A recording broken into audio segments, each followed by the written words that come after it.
By now, you've already heard of the terms sperm and eggs, and not just because we've used these words so many times already in the course.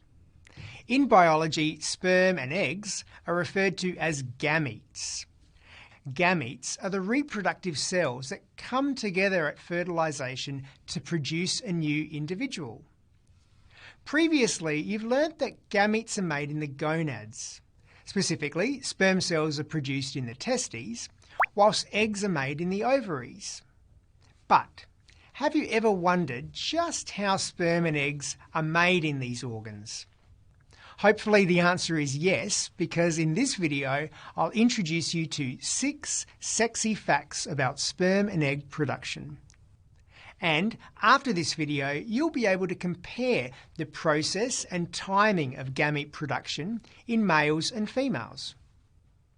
So, let's start with 1, the name. Gamete production is referred to as spermatogenesis in the male and oogenesis in the female. This is because spermato refers to sperm, oo refers to oocytes or eggs, and genesis means create or produce. 2. Location. Spermatogenesis occurs externally within the seminiferous tubules of the testes, whilst oogenesis occurs inside the body, in the outer layer of the ovaries. 3. Timing. In males, spermatogenesis is a continuous process that begins at puberty and continues until death. But in females, oogenesis begins in a fetus before birth, then continues at puberty and ends at menopause, which is around 50 years of age. 4. Division. Gametes are formed through a process of cell division called meiosis. During meiosis, one parent stem cell divides twice to form 4 daughter cells. These 4 daughter cells have only half the number of chromosomes as the parent cell. The parent cell is referred to as diploid, meaning 2 sets of chromosomes, whilst the daughter cell is referred to as haploid, meaning 1 set of chromosomes. 5. Number. The number of sperm and eggs produced from each stem cell after meiosis is different.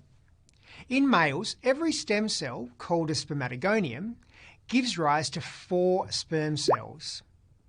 Now this is important because it means that hundreds of millions of sperm can be quickly created and released in males. But in females, each stem cell, called an oogonium, only gives rise to a single egg. Now this is okay because an egg becomes a baby and most women only want 1 baby at a time. The remaining 3 cells that are produced are called polar bodies. They are much smaller than the egg because the egg steals most of the cytoplasm of the oogonium. Unfortunately for polar bodies, they don't have a long life and they quickly die and are discarded. And finally, 6. Release. In males, sperm are released any time ejaculation occurs. But in females, an egg is only released midway during each month-long female reproductive cycle. This process is called ovulation. So that's it. If these 6 sexy facts about gamete production have motivated you to learn more, don't worry. There is more to come. I've summarised all of the differences in a table below this video. On the next page, you'll be able to explore and compare the stages and timing of sperm and egg production in more detail.